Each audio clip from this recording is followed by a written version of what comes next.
of time. Talk about, of course, the recent deal. I mean, Rigathi Gachagua went to the United States and you know what he said about the current president. And now when the president went to the United States, everyone was asking, so what happened to these declarations that you made? But anyway, in Washington this week, of course, Kenya and the United States signed up a set of agreements that, include multi-billion-dollar health cooperation framework. I think we've talked about that. We have seen that making rounds. And the biggest question is, what do we stand to benefit from all this? Of course, the shift in health funding, conversation that is from government to government, that is to government largely, away from that executive order by Trump is one that gets people saying, is Kenya advantaged compared to the other African nations? So I think we get straight to it. And now that Wakili, you had mentioned it earlier, yes. And I think we start with Wakili and then we'll come back to you, Waziri. In plain terms, just how significant would you say this cooperation would be for the country, for the two nations, and for Africa maybe? Three things quickly.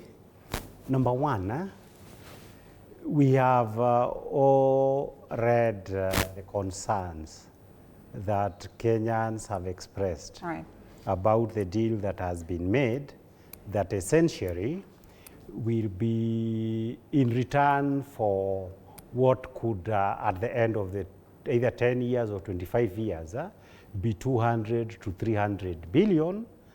Kenya has traded the privacy rights, the medical records of its people to the government of the United States, not for the usage by the American government. The so-called government to government is a smokescreen, but for the use of up to 10 pharmaceuticals companies. Okay? That's a big issue. Okay. The first issue is that you even go, assuming that it was okay to do that. The big questions would be, are we that cheap? Because we are talking about 55 million people for all these long periods of time and giving data that is a gold mine. Data for Africans, the diseases that are random, and that will actually be used to make lots of money. So even as a negotiator, I would say, he made a terrible deal. And that you think the United States does not have this data as it stands? It doesn't have? This data that you say we're trading? It doesn't have the data. Okay. Because to have data, this kind of data, you must have a framework to give it away.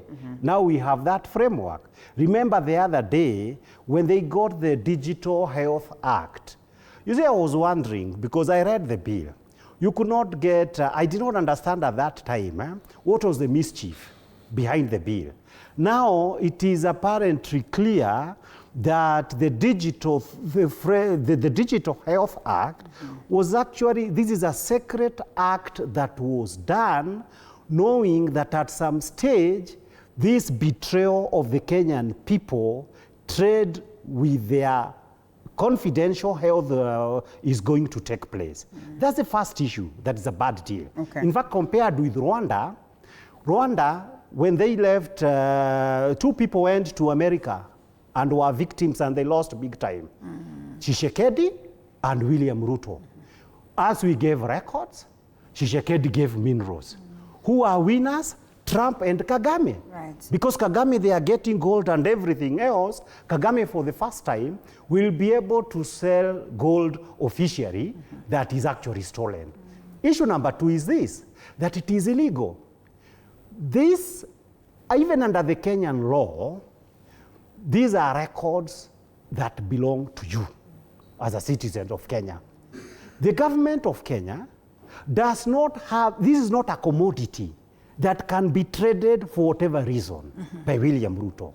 In fact, the next thing that it goes is that health is something that is devolved. Okay.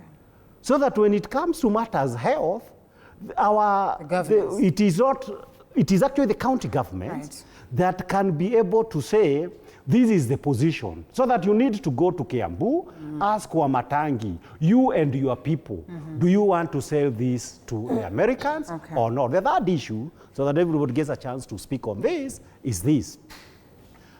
Our sovereignty has been made a mockery by this deal in the worst possible form.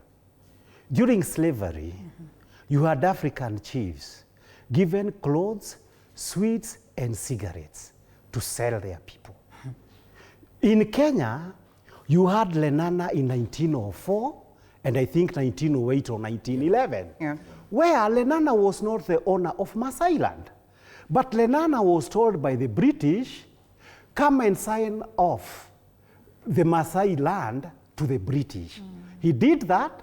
The Maasai were robbed of Maasai land. We know the territories that were taken. In the same way, this is Lenana Agreements Mark III. William Ruto documents information that does not belong to him. He has decided to trade us to the Americans for a pittance, for sweets. And I believe this is something that will be one of the biggest legal fights in the Republic of Kenya. If the High Court and the Kenyan judiciary is worth its salt, this thing cannot continue. Well, I am convinced about that. And you know, after, of course, the executive